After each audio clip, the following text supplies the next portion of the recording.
How does a country actively build, the critical technology of tomorrow with the United States while simultaneously fighting Western banks over the control of its own currency today? It is a massive contradiction, right? Yeah, exactly. Welcome to the deep dive. We are Uh-huh. taking a really massive stack of current affairs from April 2026.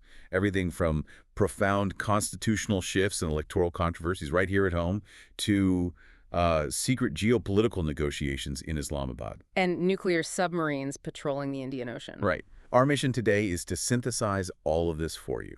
So if you are preparing to navigate this complex world, whether you're a civil services aspirant looking for that UPSC level clarity, or honestly just someone trying to understand where India stands on the global chessboard, we are going to connect these dots. And well, connecting the dots means looking past the daily headlines. We can't just ask what happened today. We have to ask why these specific events are happening simultaneously. Right, the underlying mechanics. Exactly. What are the structural changes driving India's trajectory right now? Okay, let's unpack this. Because to really understand how India navigates the globe, we first have to understand how power is being distributed at home. Which starts at the very bottom. Yeah, the literal foundation of the Republic Year vote. We've been looking at the recent special intensive revisions, the SI, of the electoral rolls across several states.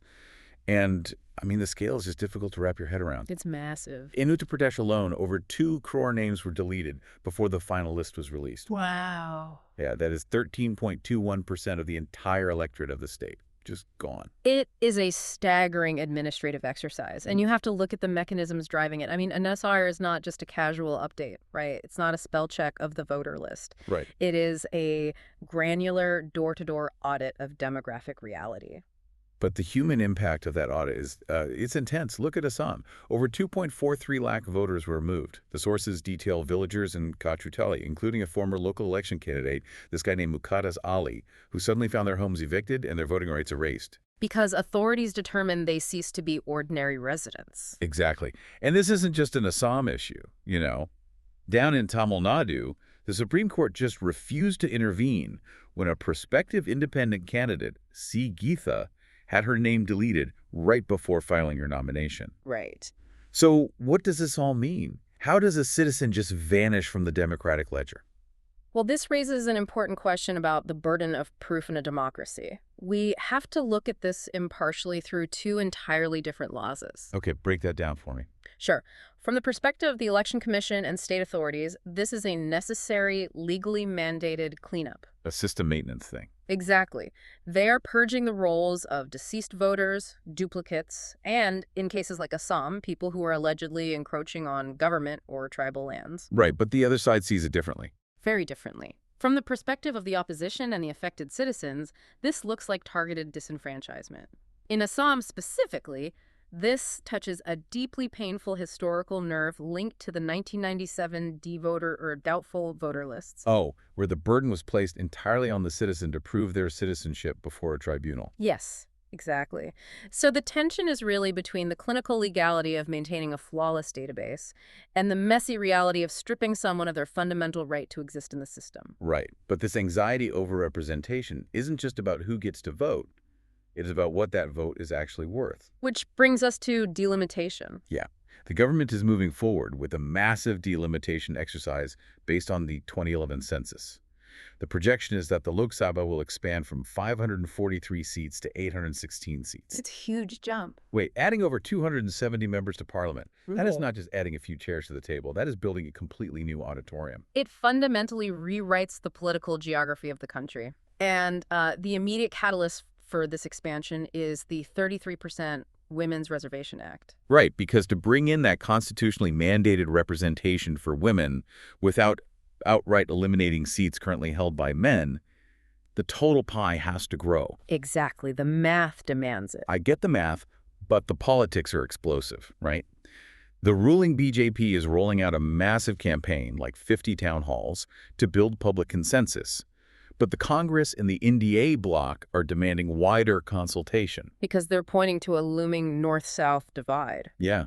So if we think of parliament as a corporate boardroom, you're bringing in essential new voices, women, which everyone agrees on. But the southern states feel like their historical voting shares are being drastically diluted simply because they successfully followed national policies to control their population growth over the last 4 decades. It is a classic federal dilemma. How on earth does the system balance demographic mass with federal equity? Well, what's fascinating here is the historical constitutional freeze that we are finally unthawing. For decades, the number of Lok Sabha seats was frozen precisely to avoid penalizing states that controlled their populations. Right, they didn't want to punish success. Exactly. Delimitation is fundamentally based on the principle of one person, one vote. If the northern states have grown massively in population, purely democratic math dictates they get more seats. But India is a union of states. Right. If you punish the southern states with reduced political leverage for being effective administrators of national policy, you threaten the foundational federal balance. And that friction, this push and pull between the center and the states, is spilling over into how our institutions are run. Take the Viksit Bharat Shiksha Adhisthana, or the VBSA Bill. That's a highly controversial one. Very. This bill is designed to centralize higher education under the National Education Policy 2020. It empowers union government-controlled councils to dictate standards, handle accreditations, and even impose graded financial penalties on universities. It entirely bypasses state higher education councils. Yeah, and it strips autonomy from elite institutes like the IITs and IMs. But hold on, education is on the concurrent list in our Constitution. Both the center and the states share jurisdiction. So how can the center legally bypass the states to centralize this? They are heavily leveraging a specific constitutional mechanism, entry 66 of the Union List. Okay, what does that do? This entry gives the Union Parliament the exclusive power to coordinate and determine standards in institutions for higher education or research. Proponents of the VBSA Bill argue that India just cannot compete globally if every state has wildly different academic standards. So they want standardization. Right. They argue we need unified, technology-driven quality assessment and centralized funding to build world-class universities. Yes, but states fund their own universities, you know? They understand their local economies and their specific ecological needs. Exactly the counterargument. Critics view this as a massive overreach.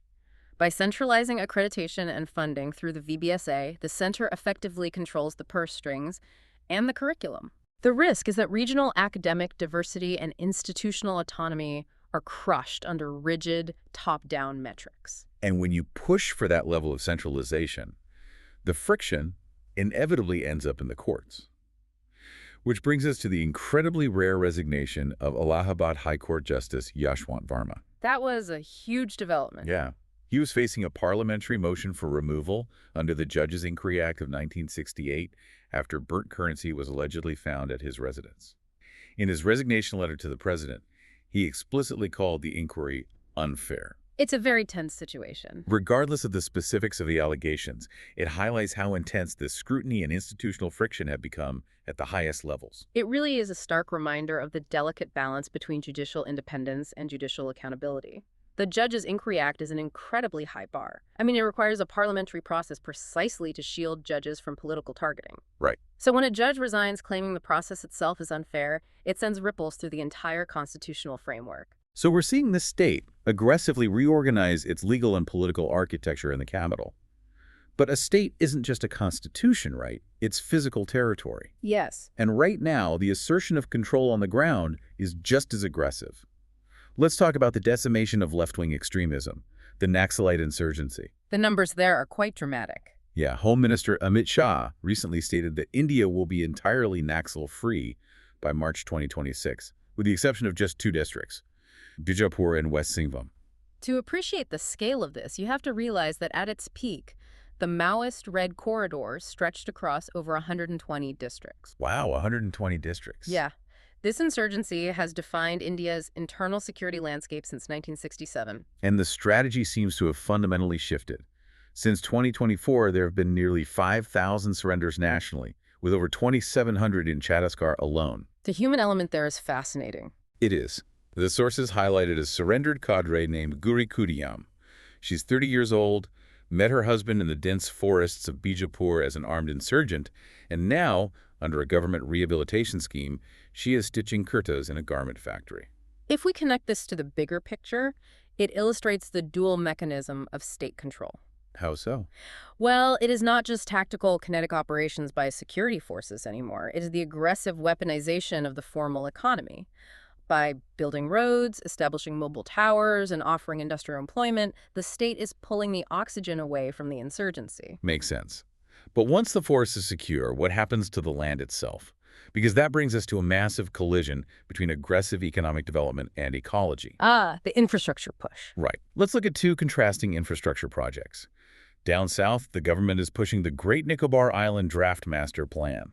It is a 92,000 crore rupee mega project aimed at settling over 3.36 lakh people by 2055. That is essentially building a new city. Yeah, they're building an international transshipment port, casinos, and tourism hubs. And they're pushing this forward despite a Calcutta High Court challenge regarding the forest rights of the indigenous tribal population. And yet, look at the environmental mechanism in Odisha. Exactly, I was just getting to that.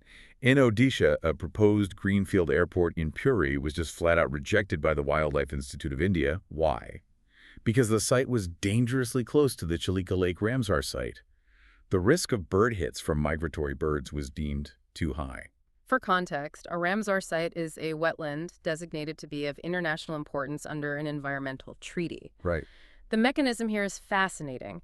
In Great Nicobar, the strategic and economic imperatives of building a massive port at the mouth of the Malacca Strait are effectively overriding local tribal and ecological concerns. Because it's too strategically important. Yes. But in Puri, an international environmental treaty protecting migratory birds successfully halted a major aviation hub. It's such a paradox. Yeah. A megaport and casino complex bulldozes through in one region while birds stop an airport in another. It perfectly encapsulates the friction of a developing superpower. Internal security, aggressive economic expansion, and ecological preservation are not aligned. They are constantly colliding, and the state is deciding on a case-by-case basis which priority wins. And the reason the state is so desperate to secure its territory and build out this strategic infrastructure like the Great Nicobar Port is because India's external threat environment has never been more volatile. Which brings us to the naval developments. Exactly, the commissioning of INS Aridaman. On April 3rd, the defense minister sent out a highly cryptic tweet signaling its quiet commissioning. This is a 7,000-ton nuclear ballistic missile submarine, an SSBN.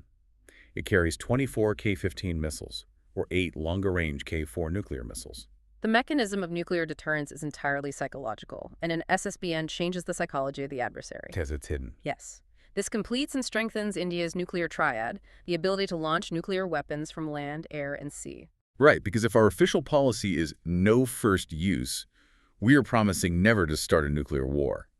But if an adversary knows where our land-based silos are, what stops them from trying to wipe them out in a preemptive strike? Nothing, unless you have a guaranteed second strike capability. That is what the INS Aridaman is. The ultimate insurance policy. Precisely. By hiding your nuclear arsenal deep underwater, constantly moving, untrackable, you guarantee that even if your mainland is devastated, you will unleash mutually assured destruction upon the attacker.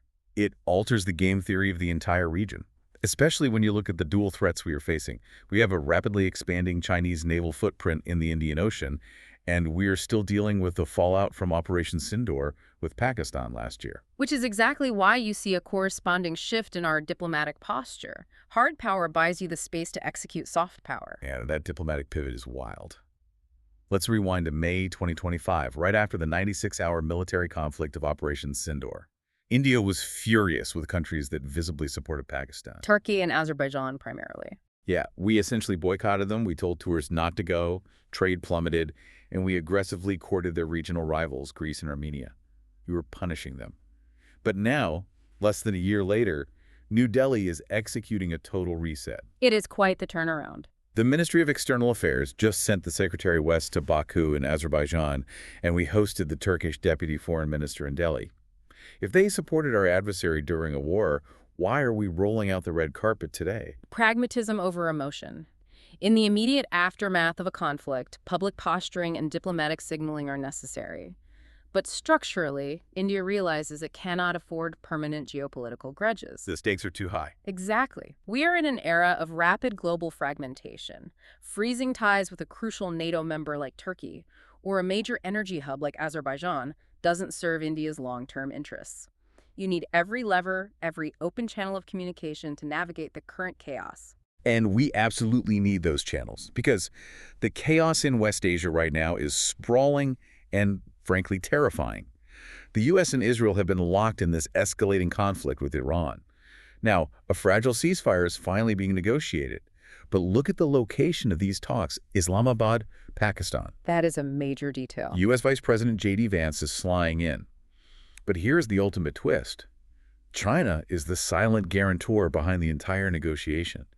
The West wouldn't accept Russia as a guarantor for Iran, so Beijing stepped into the vacuum.